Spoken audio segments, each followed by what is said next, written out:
Musa Probani, apakah Anda seorang Muslim? Tadi Anda bilang ya. Yo, Bang. Ya, silakan. Nyalakan kamera. Anda mau nyampaikan apa ini? Atau Anda mau bertobat dan menyanyikan lagu rohani? Silakan. Bang. Apakah Anda ada niatan untuk Saya bertobat? ngajak Bang Edis diskusi aja. Tapi sayangnya nih bukan lagi mau diskusi, Bang. Diskusi ada sih forum-forumnya di lain kesempatan. Tapi Anda mau ngomong apa sih memangnya? Mau apa? Mau ngomong apa sih? Emang Bang Edis ini ya? Iya, saya minum ngajakin ya. Sebentar. Bukan, emang Bang Edis ngajakin orang-orang masuk agama Abang ya? Gimana ya? Saya mengajak orang untuk mengenal kebenaran. Begitu. Untuk berpindah dari gelap menuju terang. Karena di dalam sudut pandang saya gitu ya, setelah saya mempelajari, saya lihat seperti Anda ya, Bang Musa Probani, Anda kan Muslim kan? Nah, saya melihat Anda ini berada di jalan yang salah. Kenapa saya katakan salah? Karena Anda mengikuti seseorang yang mohon maaf, karena Anda mengikuti seseorang yang dia tidak mengerti jalan menuju kepada hidup. Begitu. Kenapa? Karena dia sendiri, mohon maaf, dia sendiri ada di kubur, begitu loh. Bagaimana kita mau menuju kepada hidup yang kekal, sementara yang menuntun kita itu adalah orang mati? Itu nggak bisa. Yang menuntun kita menuju kepada hidup yang kekal itu tiada lain, tiada bukan, hanyalah Yesus, begitu. Oke, berarti setiap agama itu kan punya rujukan dalam mengambil kesimpulan, betul Bang ya? Betul. Oke, bukan. Abang bisa mengatakan hidup yang kekal itu hanya ada di jalan Yesus, itu ada ayatnya di Alkitab. Karena Tuhan Yesus sendiri yang berkata, akulah kebangkitan dan hidup. Akulah jalan dan kebenaran dan hidup. Dan Yesus sendiri bangkit mengalahkan maut itu, mengalahkan kematian itu. Seperti itu. Oke, kalau dalam keyakinan di dalam literasi umat Muslim, Muhammad kan tidak bangkit. Muhammad kan ya sampai sekarang masih meninggal gitu. Betul. Iya. Bagaimana kita mau menuju kepada hidup tapi ngikutin orang meninggal? Bukan Bang, di keyakinan kami umat Islam, Yesus itu betul diangkat di langit kedua. Saat ini beliau tuh berada di langit kedua berdasarkan beberapa literatur. Salah satunya adalah hadis Nabi tentang kisah Isra Mi'raj, bahwa Nabi Muhammad bertemu di langit kedua, Nabi Isa dan Nabi Yahya. Kemudian nanti Nabi Isa itu akan turun di akhir zaman. Ada dua tokoh akhir zaman yang namanya Imam Mahdi. Kemudian yang kedua adalah Nabi Isa. Imam Mahdi tugasnya hanya membunuh orang-orang Yahudi.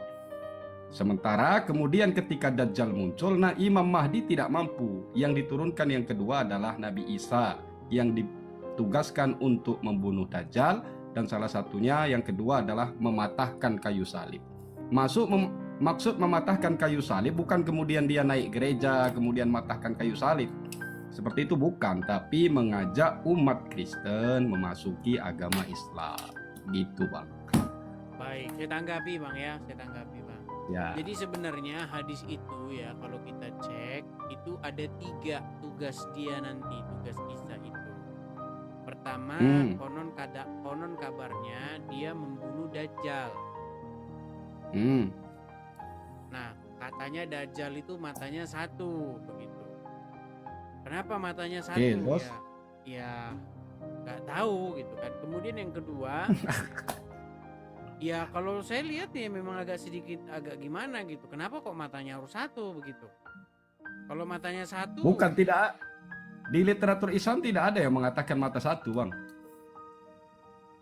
Kan begitu omong-omongannya, katanya Dajjal matanya satu. Tidak ada, nah, abang itu jangan hanya mengutip dari omongan. Yang perlu abang tunjukkan adalah referensi. Di mana hadis yang mengatakan bahwa Dajjal matanya satu, atau dari penjelasan ulama Islam itu. Baik, kita lewati saja itu. Kemudian yang kedua, dikatakan dia akan membunuh babi, betul nggak? Ya. Coba bang, kita pakai akal sehat aja lah, kita pakai logika aja lah bang. Jumlah babi di muka bumi ini kayaknya udah sama dengan manusia. bahkan babi itu diternak bang, diternak anaknya banyak. Kadang satu babi itu bisa ngelahirin 20 ekor. Bayangin betapa banyaknya babi bang. Maksud membunuh babi itu dalam Islam disebut dengan kata kiasan, atau dalam bahasa Al-Quran dia adalah majazi, kata kiasan. Yang bilang jadi itu bukan majas. Dia membunuh. Tetapi kan yang bilang itu majas bang, itu bukan Muhammad bang. Yang bilang itu majas adalah Anda sendiri, karena ketika Anda melihat itu tidak masuk akal, maka Anda katakan majas. Tapi bukan kan, kesimpulan saya sendiri, memang penafsiran hadis itu kan ada yang menafsirkannya. Nah, di dalam Islam itu kita bahkan tidak boleh menafsirkan sendiri apa yang kita baca, karena dikhawatirkan kita terjatuh dalam kesalahan. Kita hanya merujuk kepada pendapat-pendapat ulama yang ada. Itulah yang disebut ilmiah bang. Kalau pakai pendapat kita sendiri di Islam nggak dipakai bang, dibuang di tong sampah. Baik, jadi pertama bang, hadis itu kan bukan ucapan para penafsir. Hadis itu bukan ucapan para ulama, tetapi ucapan Muhammad. Nah, Muhammad itu membuat 3 hal yang akan dilakukan oleh Isa. Pertama, membunuh Dajjal. Apakah membunuh Dajjal ini Anda mau tafsirkan juga sebagai sebuah perumpamaan? Kemudian yang kedua, membunuh babi. Muhammad tidak bilang membunuh babi itu perumpamaan. Muhammad bilang literal itu babi bang. Di Australia berapa banyak kandang babi, ya kan? Di Eropa bayangkan berapa banyak kandang babi. Di Indonesia saja bang, itu di daerah itu, kalau nggak usah sebutin namanya, itu kandang babi semua, itu banyak. Itu senjata apa yang digunakan dia nanti untuk membunuh babi? Karena capek bang, bunuh babi satu. Kalau pakai arit nggak kelar-kelar bang. Enggak, gini bang, saya tanggapi bang ya. Saya tanggapi bang. Masalah membunuh Dajjal itu bukan kiasan. Kenapa? Karena Dajjal nanti memang ada sosoknya. Babi nggak ada sosoknya. Dajjal itu, babi nggak ada Dajjal sosoknya. itu ada sosoknya. Yang kedua, mematahkan kayu salib. Ini kan disebut tadi kiasan kan? Tapi dia Muhammad nggak mengatakan itu kiasan bang. Yang mengatakan itu kiasan adalah para ulama. Kenapa mereka mengatakan para ulama? Karena dalam sudut pandang mereka ini nggak masuk akal. Mata-matain salib, berapa banyak bang salib dipatah-patahin? Belum misalnya bang, salib yang yang beton. Gimana dia matainnya? Bukan begitu maksudnya bang.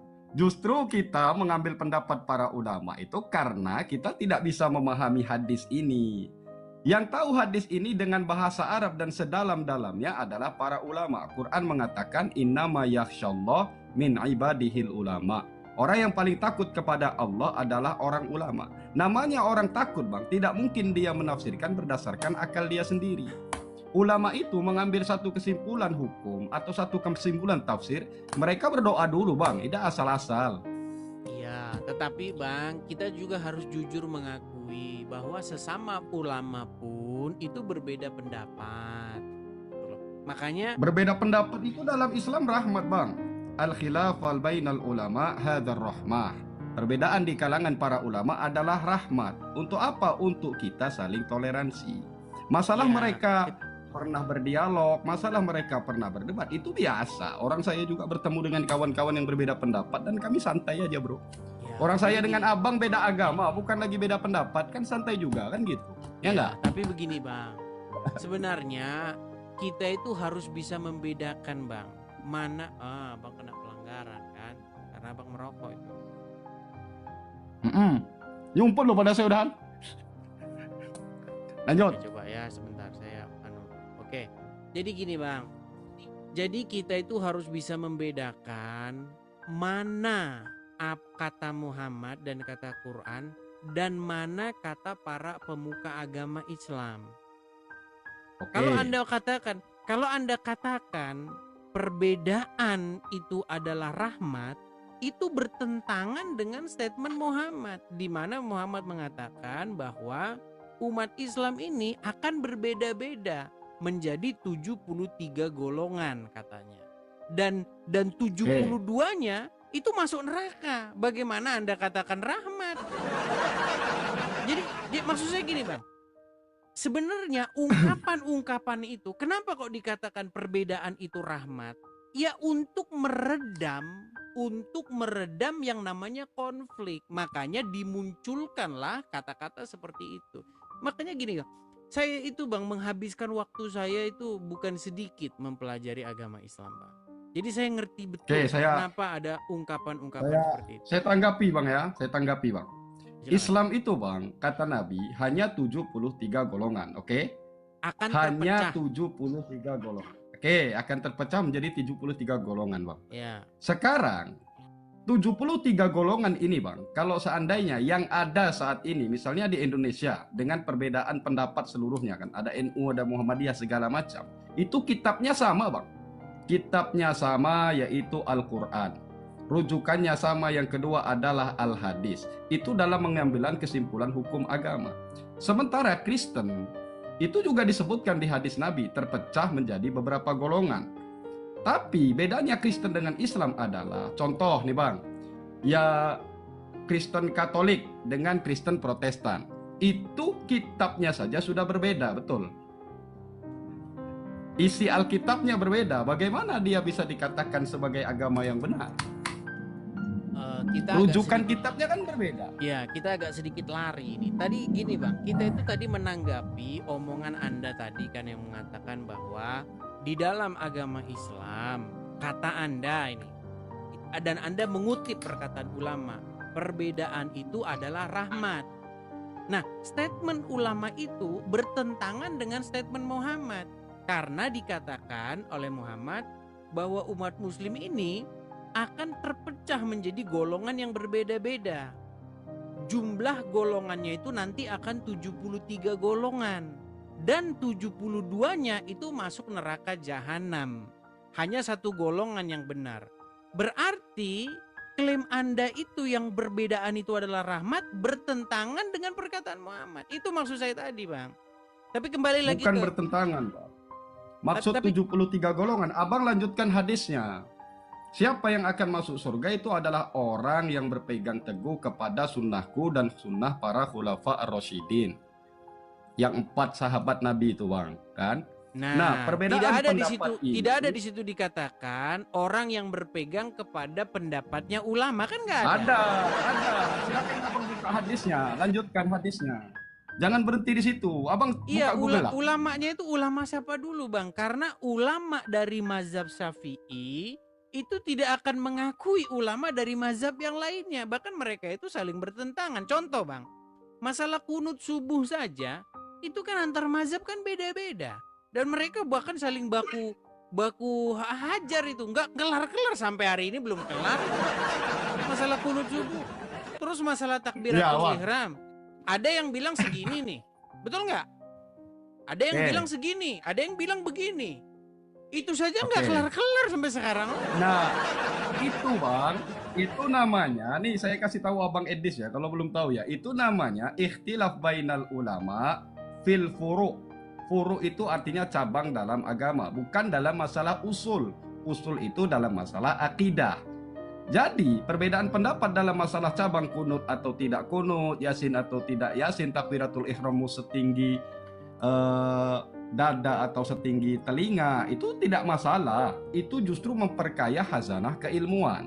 Begitu Bang. Nah, yang kalau tidak boleh dalam memperkaya Islam adalah, Bang, kalau dibilang memperkaya, ya nggak mungkin Muhammad mengatakan 72-nya masuk neraka.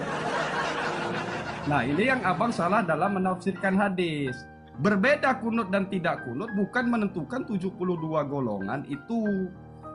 Bukan maksudnya yang satu golongan kemudian masuk neraka, yang satu golongan masuk surga, gak gitu Bang. Contoh gini deh, saya kasih abang studi kasus gitu ya. Contoh, ada satu kaum Muhammadiyah kunut, kemudian NU kunut, Muhammadiyah tidak kunut. Apakah kira-kira dari salah satu mereka yang masuk surga? Kan tidak. Kenapa ada ini? Karena dua-duanya ada hadisnya. Nabi pernah berkunut selama 1 bulan, kemudian meninggalkan. Yang kedua, ada yang bilang, Nabi itu berkunut selama 1 bulan untuk kunut nazilah, melaknat orang-orang yang membunuh para penghafal Quran. Kemudian Nabi melanjutkan kunutnya, tapi tidak melaknat. Nah, bedanya hanya di situ, Bang. Baik, saya tanggapi. Dua-duanya berdasarkan hadis, Bang. Jadi tidak kemudian menyalahkan salah satu, tidak. Nah, yang 72 golongan itu, Bang, kenapa? Dia bisa berbeda dalam masalah usul. Contoh, syahadatnya sudah berbeda. Cara sholatnya 5 rakaat, dia jadi 10 rakaat. Atau yang lain dalam masalah usul. Begitu, Bang. Jadi abang pelajari dulu mana usuliyah dalam Islam, mana furu'iyah dalam Islam. Baru abang bisa ambil kesimpulan. Ya. Jadi gini, Bang. Pertama-tama, kenapa sih agama Islam kok bisa seperti itu? Karena memang, Bang, kalau Anda pelajari ya agama Islam itu memang berevolusi, Bang. Jadi gini, saya kasih contoh. Loh, ini betulan. Ini betulan. Gini, kenapa ada statement-statement semacam itu? Kalau berbeda, itu malah menambah kasanah.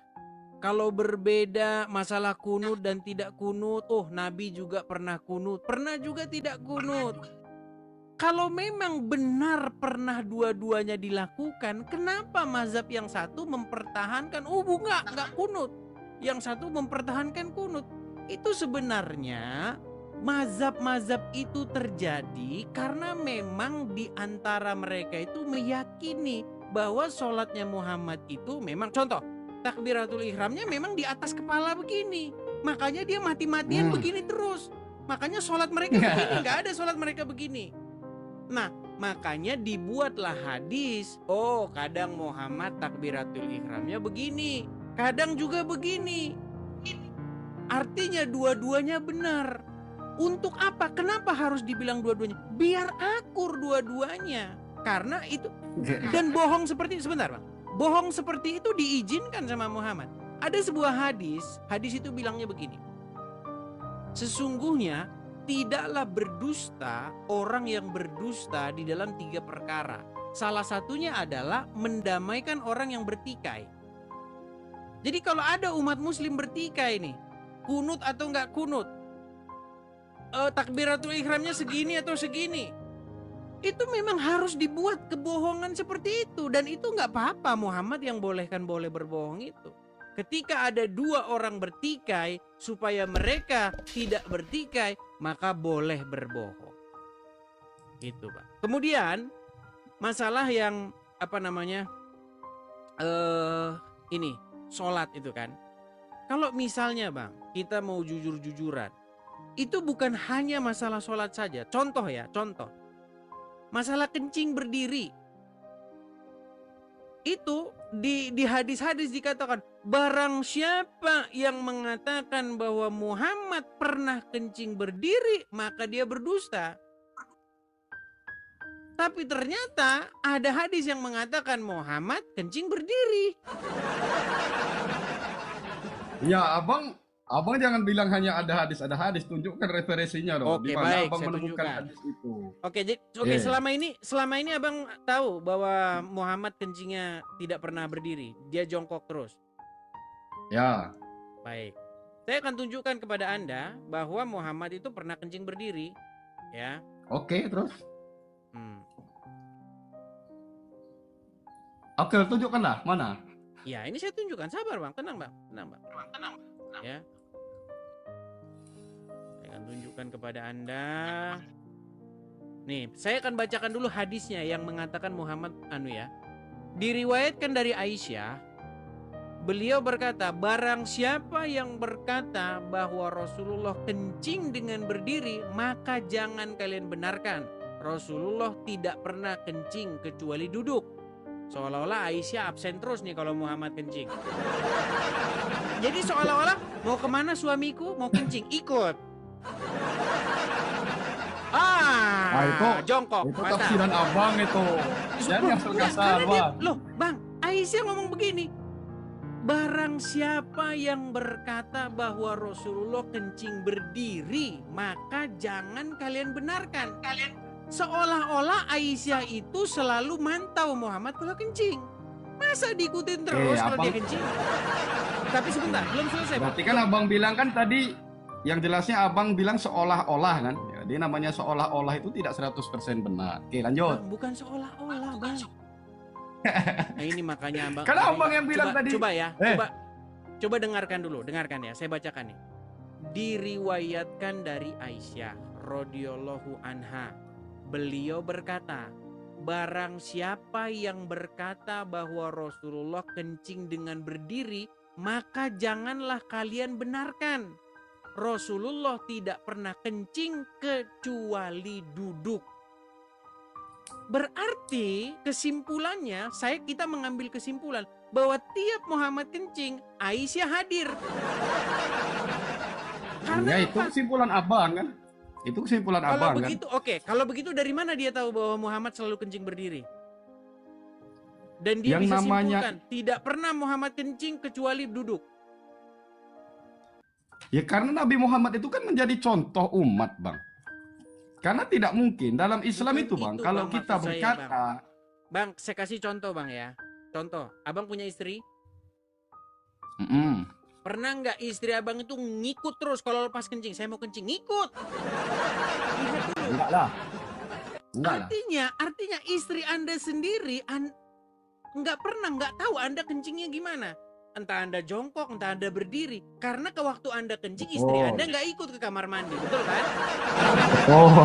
Nah, ini bagaimana mungkin Aisyah bisa tahu kalau Muhammad tuh selalu kencing berdiri? Seolah-olah apa dia itu ngikut terus, ngekor terus kalau Muhammad mau kencing. Mau kemana suamiku kencing? Saya lihat dulu. Jangan-jangan kamu duduk. Jangan-jangan berdiri. Nah, tetapi kita selesaikan. Tetapi ada hadis yang mengatakan Muhammad itu memang kencing berdiri. Lanjut, bacakan. Kita akan tunjukkan. Ada hadis yang menyebutkan Muhammad kencing berdiri. Nih, ini udah pernah kita bahas. Lihat ya.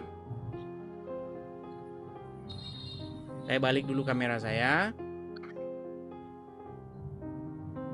Kita akan tunjukkan bahwa Muhammad juga pernah diriwayatkan kencing berdiri. Kelihatan ya Bang ya? Oke, terus. Oke. Di sini Nabi Shallallahu Alaihi Wasallam pernah mendatangi tempat pembuangan apa ini? Tempat pembuangan sampah milik suatu kaum. Lalu beliau Shallallahu Alaihi Wasallam kencing sambil berdiri. Ya kan? Ini hadis ini mengatakan kencing sambil berdiri. Hadis Bukhari nomor ada nih. Makanya saya bilang Bang, kenapa bisa begini? Ya karena sesuai keperluan Bang. Yang jelasnya Bang, saya untuk hadis itu saya sampaikan di sini, saya baru menemukan bacakan Abang tadi. Nanti saya cari dulu sering nonton di TV. Ya, aku udah lama nyari Abang tuh. Kan aku kan YouTube kan. Kataku Bang jadi gini Bang, yang mau saya sampaikan begini Bang. Ini kita kalau diskusi enak kita begini. Yang mau saya sampaikan begini Bang. Karena memang agama Islam itu memang membolehkan bohong itu. Ketika ada umat Bang, ada umat yang memperjuangkan kencing nggak boleh berdiri, kencing harus jongkok. Bahkan udah ada tutorialnya itu ya, ada tutorial cara kencing yang mengikuti sunnah, kaki begini. Oh sebentar, saya kasih tuh tutorial kencing. Sebentar. Ya. Kita tunjukkan Bang, jangan cuma dia aja. Saya tunjukkan tutorial kencing ya. Ini sebentar. Oh, nggak usah, saya udah tahu tutorialnya itu. Tutorial kencing. Bentar. Saya sudah hafal saya. Menurut sunnah. Ah, nih ada bang. Bentar. Tapi adalah dengan cara, ini saya tunjukkan ke Saya balikin belakang, dulu kamera dengan saya. cara kaki kiri di belakang, gini, kemudian ini, apa bahasa Indonesianya apa ini? Bokong atau pantat, ngapunten ya di masjid ya, tapi saya sampaikan nggak apa-apa ya. Ya, ini terus kemudian diletakkan di sini. Nah, Nanti saya ngadep ke sana yang ini. Ini jadi seperti ini. Monggo, kalau ada yang langsung praktek nggak apa-apa, karena belum tentu bisa. Ini. Terus kemudian saya ngadep ke sana. Kaki kanan berada di depan. Celak, ini tadi di belakang. nah kan udah ada kan tutorialnya bang. Nah, maksud saya begini bang. Kan ada satu kaum yang memperjuangkan bahwa cara kencing Muhammad begini, makanya mereka kencingnya begitu. Tetapi bang, ada masalah bang. Masalahnya gimana? Contoh, ketika Anda mendarat di bandara di luar negeri. Contoh misalnya Anda mendarat di Singapura, Anda mendarat di Taiwan, Anda mendarat di Hong Kong. Masalahnya urinalnya itu nempel di dinding itu bang, nggak bakal mungkin Anda bisa jongkok. Kalau Anda jongkok itu kencing pasti di lantai semua, iya kan? Nah, karena ini membuat ribet, karena ini membuat ruwet. Kenapa gemeng-gema bang? Contoh misalnya, banyak umat Muslim itu menjadi tenaga kerja di Hong Kong ataupun di Taiwan. Ketika mereka nahan kencing dari Bandara Soekarno-Hatta sampai bandara di Taiwan, mereka udah kebelet bang, pengen mereka ke toilet. Di toilet ada urinal itu kan. Bagaimana mungkin mereka mau kencing jongkok? Pasti banjir itu lantai kan, digebuk dari belakangnya. Makanya akhirnya dibuatlah hadis begitu. Atau hadis itu dibuat untuk mendamaikan orang-orang yang kesulitan untuk kencing jongkok. Karena memang dalam agama Islam tuh boleh berdusta untuk mendamaikan dua pihak yang bertikai. Gitu bang.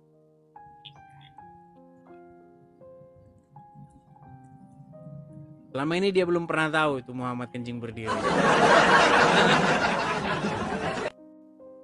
Kalau di Islam itu ya diperintahkan kan untuk jujur, Bang.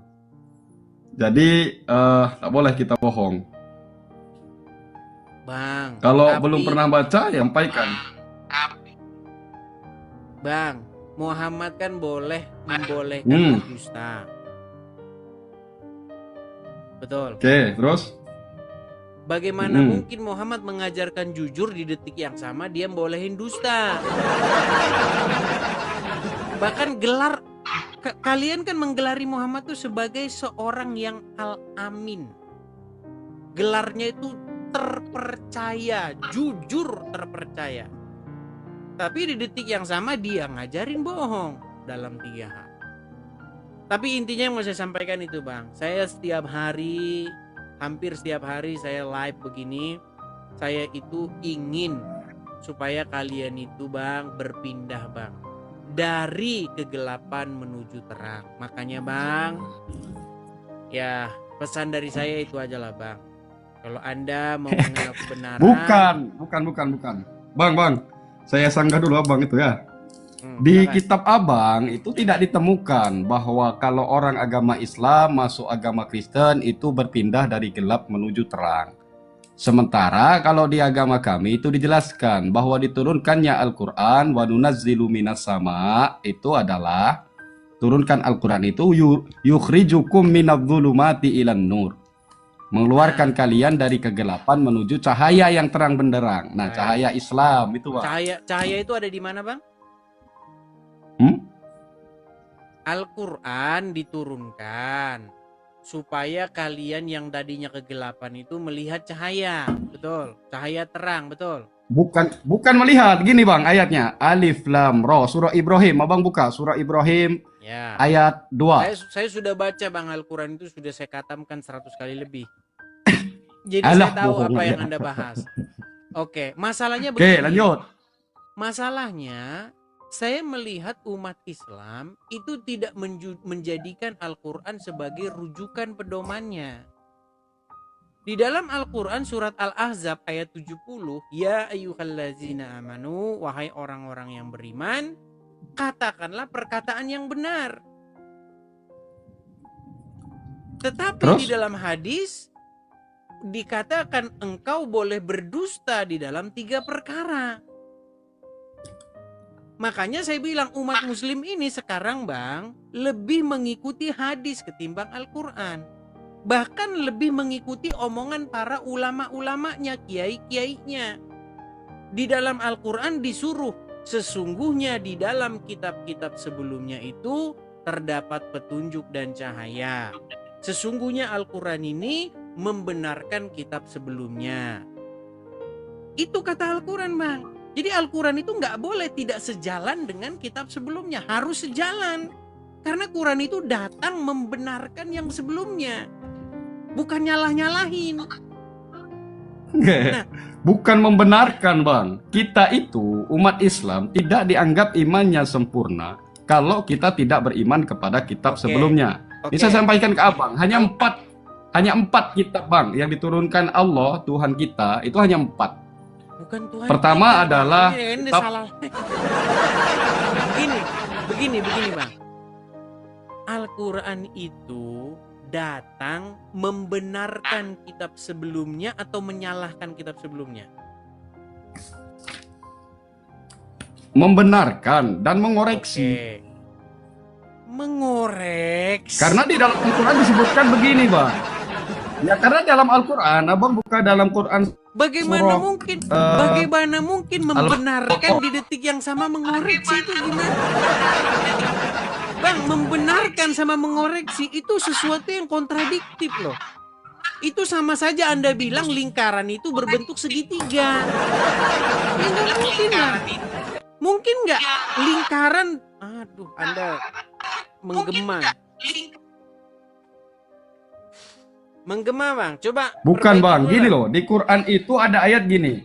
Qul ya ahlal kitab ta'alau ila kalimatin sawa'im bainana wa bainakum. Wahai ahli kitab. Abangnya kan ahli kitab nih, pakai Alkitab karena kan? Ya kan? Ya. Wahai ahli kitab, mari kita menuju kepada satu kalimat yang satu. Menuju satu kalimat yang sama antara kami dan kamu. Apa yang pertama? Allah na'budu illallah. Jangan kamu sembah Tuhan kecuali Allah. Bahwa Allah itu adalah Tuhan yang satu, tak ada duanya, tak ada tiganya. Sudah? Oke, kemudian kenapa Al-Quran itu bisa 2? Kita diperintahkan Allah untuk beriman kepada kitab-kitab sebelumnya. Ini bedanya sekarang dengan yang dulu Bang. Al-Quran itu menyampaikan hanya ada 4 Bang. Pertama Taurat.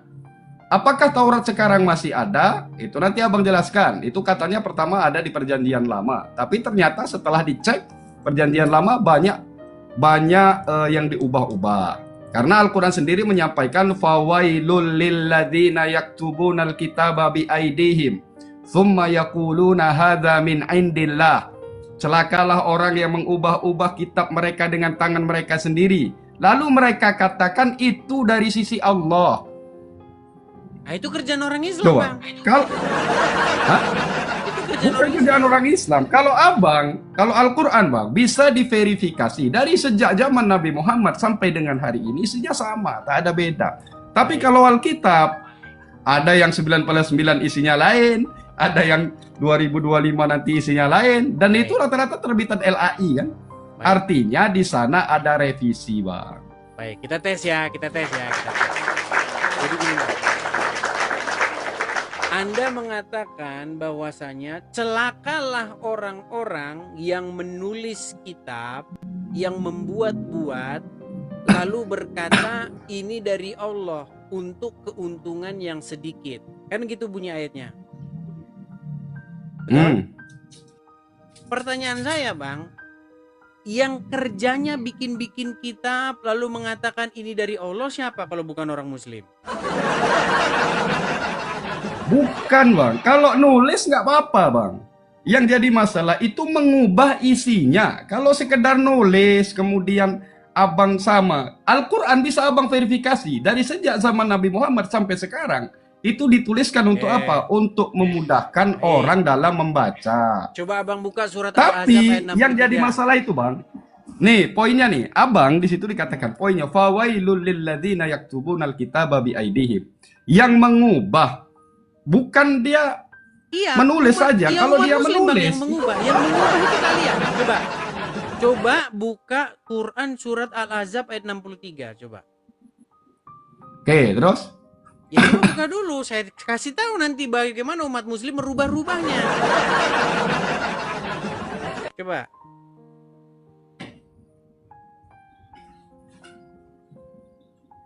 Dan bukan cuma satu nanti. Ada banyak.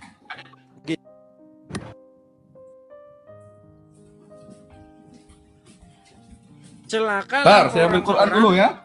Surat apa? Surat apa? Surat Al-Ahzab ayat 63 coba. Ahzab 63 ya. Ya.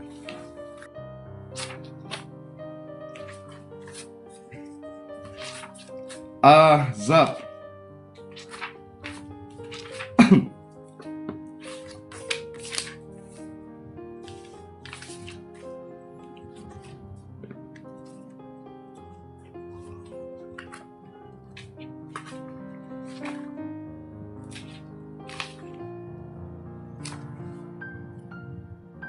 Lama-lama bang. Sabar. Sabar disayang Tuhan bang. Saya buka Quran di HP aja lah.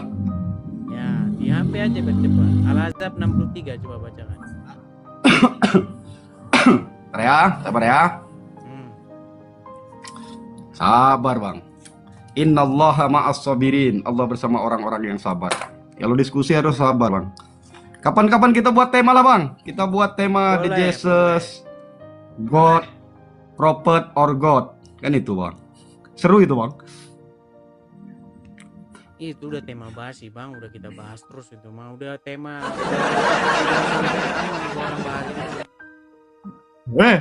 Gus Wafi udah datang. Si Wafi. Gusmu itu. Si Wafi udah babak belur. Sebentar Muhammad Rob, sebentar bukan itu. Karena dia takut sama umat. Soalnya kalau dikatakan Muhammad Rob nanti umat nggak anu lagi.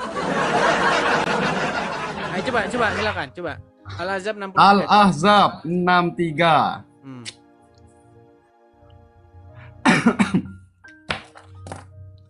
Aku sambil ngerokok loh bang.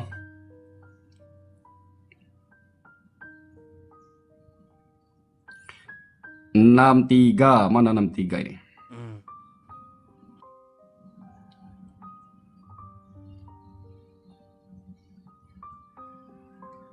Empat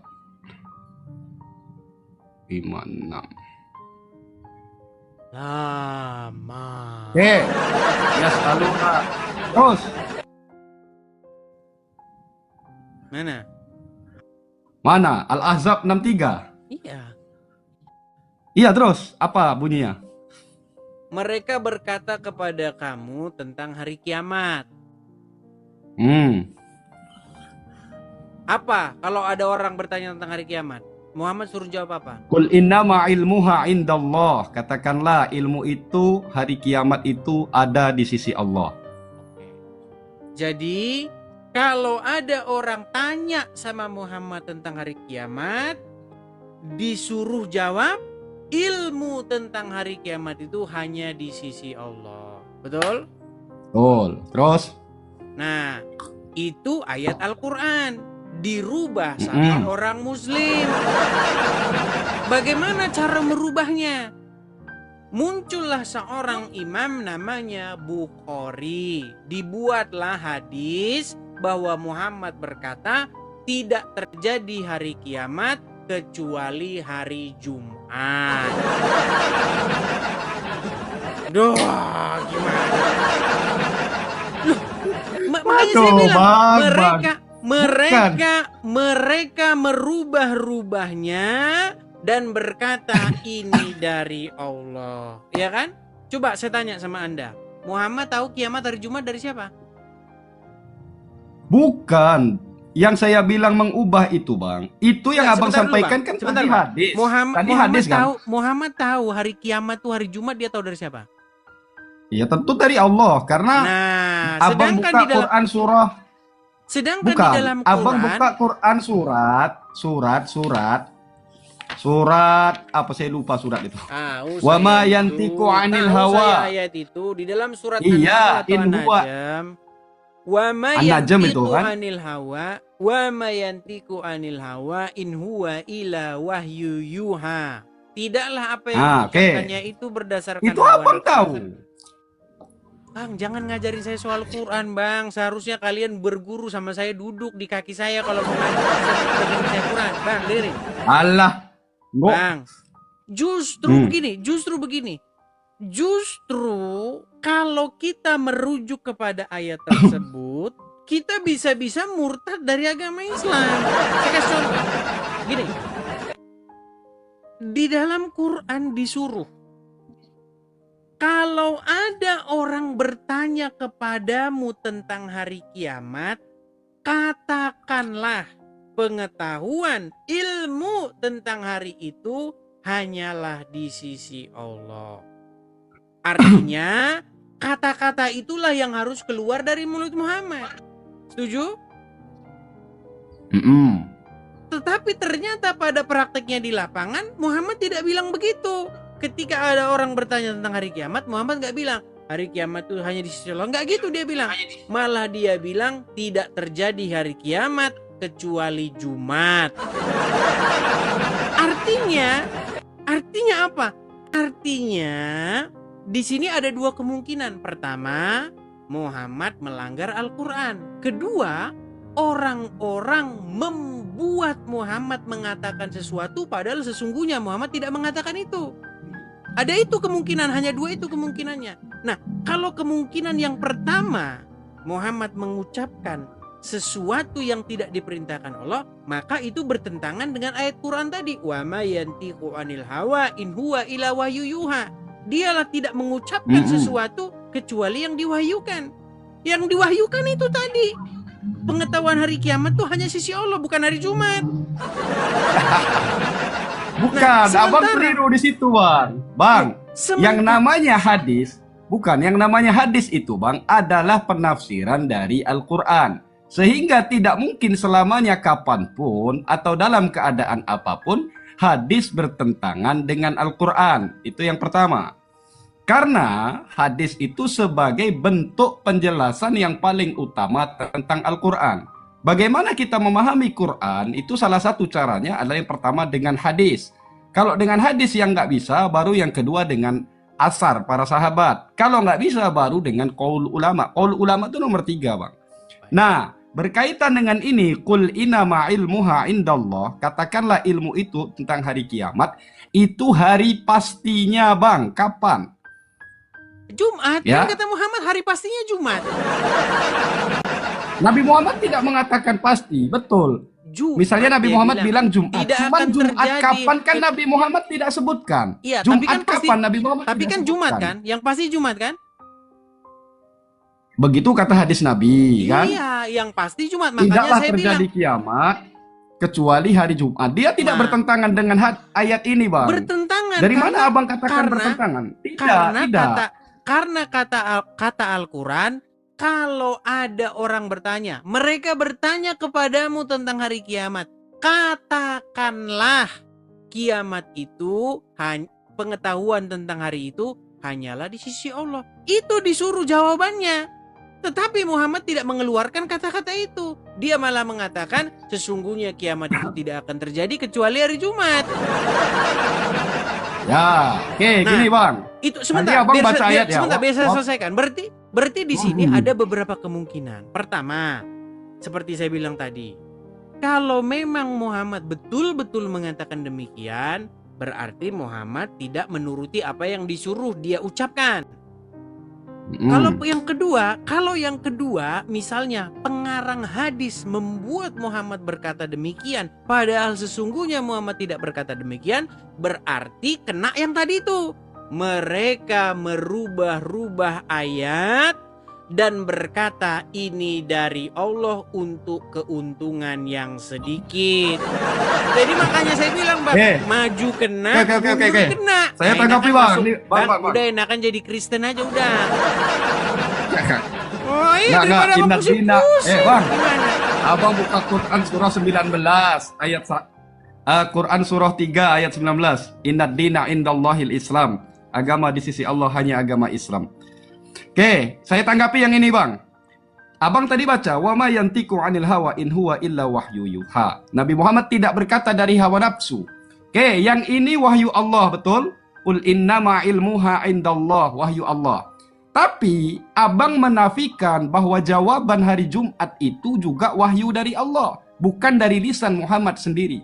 Bagaimana mungkin Abang menerima yang ini, sementara jawaban hari Jumat Abang tolak? Berarti Abang menolak wahyu salah satu. Baik, karena Nabi Muhammad tidak bicara dari lisannya sendiri, kecuali wahyu yang diturunkan Allah. Saya kasih aja contohnya ya, saya kasih contoh lain. Karena kalau hanya satu mungkin kurang.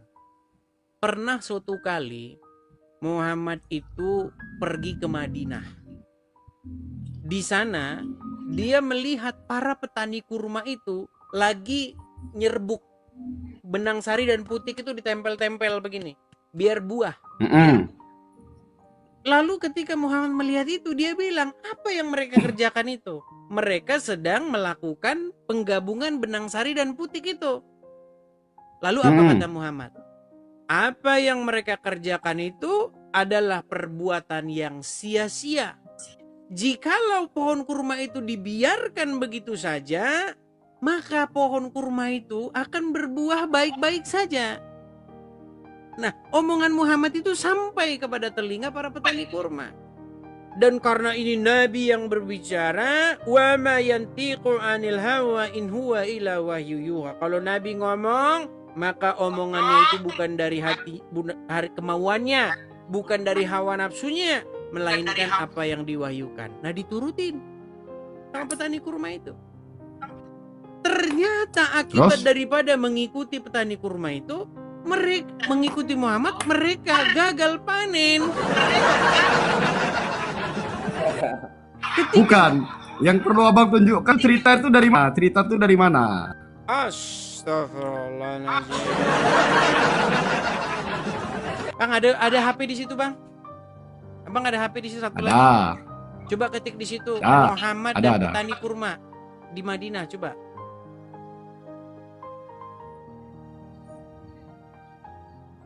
Pantesan Abang masih orang Islam kalau kayak begini. Ya, bukan, sanggahan Abang tentang Islam, Bang. Sanggahan Abang tentang Islam itu tidak masuk di ranah usul.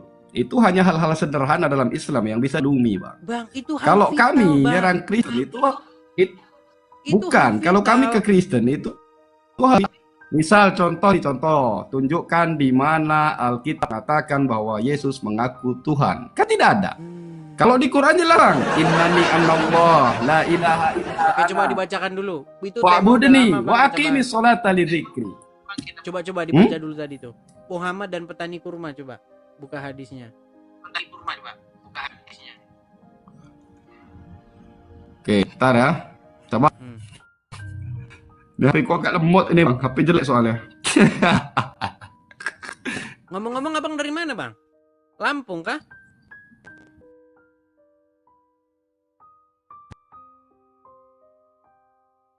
Ngomong-ngomong, Abang dari mana, Bang?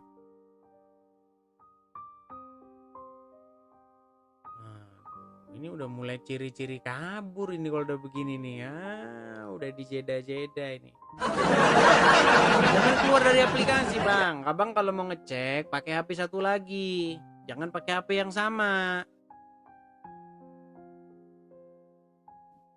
Nanti Abang kepental. Ngomong saya yang nurunin katanya, padahal turun sendiri. Halo? Halo? Jangan keluar dari aplikasi, Bang. Abang jangan keluar dari aplikasi. Ngapa keluar sendiri bang ya? Keluar dari aplikasi. Sudah ketemu Yo yo yo yo, aman aman. Hadisnya udah ketemu. Nggak bisa. Lelet HP-nya. Alasan aja. Udahlah, kapan-kapan lagi kita bahas. Aku mau. Udah ketemu bilang Aku kapan. siap-siap. Tapi ngomong-ngomong abang dari mana, Bang? Abang dari mana? Aku Bengkulu bang profesinya. Kalau kabupatennya Kaur. Bengkulu, saya kira dari Lampung. Tenang aja bang, di sini saya tuh banyak ngobrol dengan saudara-saudara. Aku tuh tergabung di FKUB, Forum Kerukunan Umat Beragama. Makanya mau diskusi dengan abang di santai. Kawan kita Hindu, Kristen, Yahudi yang nggak ada bang. Iya, seharusnya bang, seharusnya begitu bang. Cuman di dalam ajaran agama Islam apa diajarin kerukunan umat beragama? Tapi besok lah itu kita bahas. Ada bang, bang ada. Dukul ya Iya, ayuhal kafirun itu kan ada. Yang tidak boleh itu kamu menyembah Tuhanku, aku menyembah Tuhanmu itu tidak boleh. Tapi kalau dalam masalah muamalah duniawi itu tidak masalah. Ya masa Kapan-kapan lah. saya jual Kapan-kapan barang kita ke atur abang, lagi abang lah. jual barang ke saya nggak apa-apa. Siap. Oke. Jangan lupa DM. Oke, saya turunkan Buat ya. temanya, Bang, ya. Musa Probani. Kapan-kapan kita Wap. diskusi lagi. Salam, salam, salam.